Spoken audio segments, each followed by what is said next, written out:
कोल्हापूर, दौंड अशा अनेक घटना गेल्या 15 दिवसात आपण बघतोय की प्रचंड वाढलेल्या आपल्याला दिसतायत आणि प्रशासनाकडून अपेक्षित असं सहकार्य सगळीकडे आपल्याला दिसत नाही, कारण का अनेक घटना अशा आहेत ज्या पुन्हा पुन्हा झालेल्या आहेत आणि त्याची नोंद पोलिसांनी वेळेवर घेतली नाही म्हणून ही कृती वाढलेली आहे आणि त्या वर्दीची भीती ही राहिलेलीच नाही। आपण ज्या पुण्यात इथे आहोत इथलीच घटना आहे की इथे पोलीसच किंवा पोलीस यंत्रणा ही रक्त बदललं किंवा जेव्हा कोणी एखादा ड्रग्ज वाला माणूस असेल तो हॉस्पिटलमधून अटकेत आहे तो पळून जातो।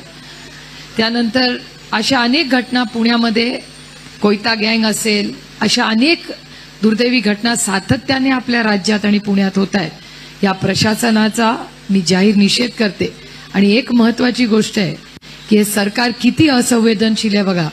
आंदोलन जेव्हा बदलापूरला झालं तिथल्या सत्तेमधल्या लोकांनी असंच भाष्य केलं की बदलापूरला आलेले लोक सगळे बाहेरचे होते। माझं म्हणणं आहे कुठले का असू दे ना ते भारतीय होते आणि भारतीय लेखीसाठी तिथे लढत होते, याची नोंद या सरकारने घेतली पाहिजे। अतिशय असंवेदनशील सरकार आहे आणि शेवटी सत्य हे बाहेर आलंच। 2 दिवसांनी हाच चॅनलवाल्यांनी आपल्याला सांगितलं की तिथला कोणीही बाहेरचा नव्हता, ती बदलापूरची सामान्य मायबाप जनता होती जी लेखीसाठी लढत होती।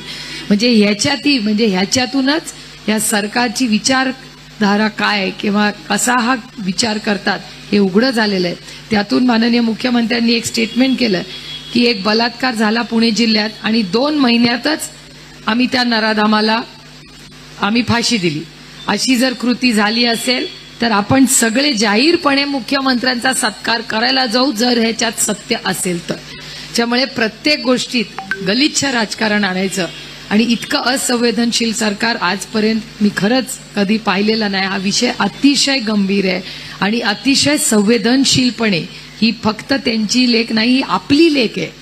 त्यामुळे आपल्या सगळ्या लेकींच्या सुरक्षिततेसाठी जर सरकारला जमत नसेल तर आपण सगळे मिळून जबाबदारी घेऊया आणि महाविकास आघाडीच्या सगळे मित्रपक्ष आहेत आपण सगळे मिळून एक उपक्रम करूया की आज या सरकारला जमत नसेल तर आपण आपल्या लेकींची जबाबदारी घेऊ, आपण प्रत्येक शाळेत जाऊ, आपण हात जोडून सांगू की बाबा काय मदत लागली तर आम्ही तुमच्याबरोबर खंबीरपणे उभे आहोत, पण आज नंतर या राज्यातल्या कुठल्याही लेकीवर अन्याय होऊ देणार नाही ही जबाबदारी आपण सगळे घेऊया। आज जी घटना बदलापूरला झाली ती अतिशय गलिच्छ घटना आहे आणि जोपर्यंत त्या व्यक्तीला फाशी होत नाही तोपर्यंत महाविकास आघाडीचा कुठलाही कार्यकर्ता स्वस्थ बसणार नाही। आपण सगळे एवढा पाऊस असला तरी या संवेदनशील विषयाबद्दल ज्या पोटतिडकीने आपण सगळे बोलताय मला असं वाटतं आपण सगळ्यांनी सगळं राजकारण बाजूला ठेवून महाराष्ट्राच्या मुलींच्या